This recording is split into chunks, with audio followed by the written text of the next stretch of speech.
पृथ्वी के आसमान में सबसे अनोखी चीज सूर्य और चंद्रमा है।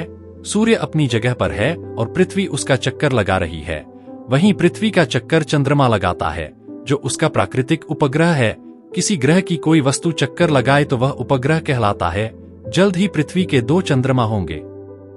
आगे हम इस चंद्रमा के बारे में डिटेल से समझेंगे। उससे पहले अगर आपने चैनल को सब्सक्राइब नहीं किया है तो कर लीजिए और बेल आइकन को प्रेस कर दीजिए ताकि आने वाली वीडियो का नोटिफिकेशन आप तक पहुंच सके। सौर मंडल में कई ग्रह हैं जिनके एक से ज्यादा चंद्रमा होते हैं। जैसे शनि के तो 146 चंद्रमा हैं, लेकिन पृथ्वी के पास एक ही चंद्रमा है।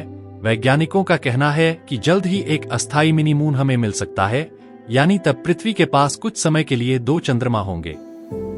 यह एक दुर्लभ खगोलीय घटना होगी जो पृथ्वी के गुरुत्वाकर्षण की ताकत दिखाएगा। लेकिन यह चंद्रमा ऐसा नहीं होगा जैसा हम आसमान में देखते हैं, बल्कि यह एक एस्टेरॉयड के रूप में बहुत छोटा होगा। मिनी चंद्रमा बनाने वाले एस्टेरॉयड का नाम 2024 PT5 होगा। इस एस्टेरॉयड को 7 अगस्त 2024 को खोजा गया है। इसका व्यास लगभग 10 मीटर है। 29 सितंबर से 25 नवंबर तक के लिए इसे पृथ्वी का गुरुत्वाकर्षण पकड़ लेगा। इस 2 महीने की अवधि के दौरान एस्टेरॉयड पृथ्वी का चक्कर लगाएगा, लेकिन यह पृथ्वी की एक परिक्रमा नहीं कर पाएगा।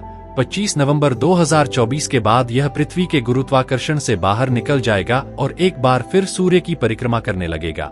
अमेरिकन एस्ट्रोनॉमिकल सोसाइटी की ओर से इससे जुड़ा पेपर प्रकाशित हुआ है, जिसमें शोधकर्ताओं ने निष्कर्षों का विवरण दिया। उन्होंने बताया कि यह हमारे ग्रह के करीब और कम सापेक्ष वेग से पहुंचती है, तब मिनी मून जैसी घटनाएं होती है।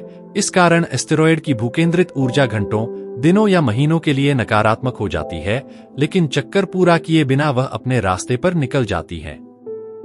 एस्टेरॉयड 2024 PT5 पृथ्वी के समान कक्षाओं वाली नियर अर्थ ऑब्जेक्ट का हिस्सा है। क्या सभी लोग इसे आसमान में देख सकेंगे? इस एस्टेरॉयड का अपेक्षाकृत कम वेग और पृथ्वी के करीब आना गुरुत्वाकर्षण को अस्थायी रूप से इसका रास्ता बदलने की इजाजत देगा। इससे एक लघु चंद्रमा बन जाएगा।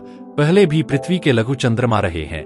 2000 PT नग्न आंखों या ज्यादातर छोटे टेलीस्कोप से देखने के लिए बहुत धुंधला दिखाई देगा। इसके प्रकाश की तीव्रता 22 होगी, जो उन्नत ऑब्जर्वेटरी में ही दिखेगा। वैज्ञानिक इसे नियर अर्थ ऑब्जेक्ट की स्टडी के लिहाज से सुनहरा मौका मान रहे हैं।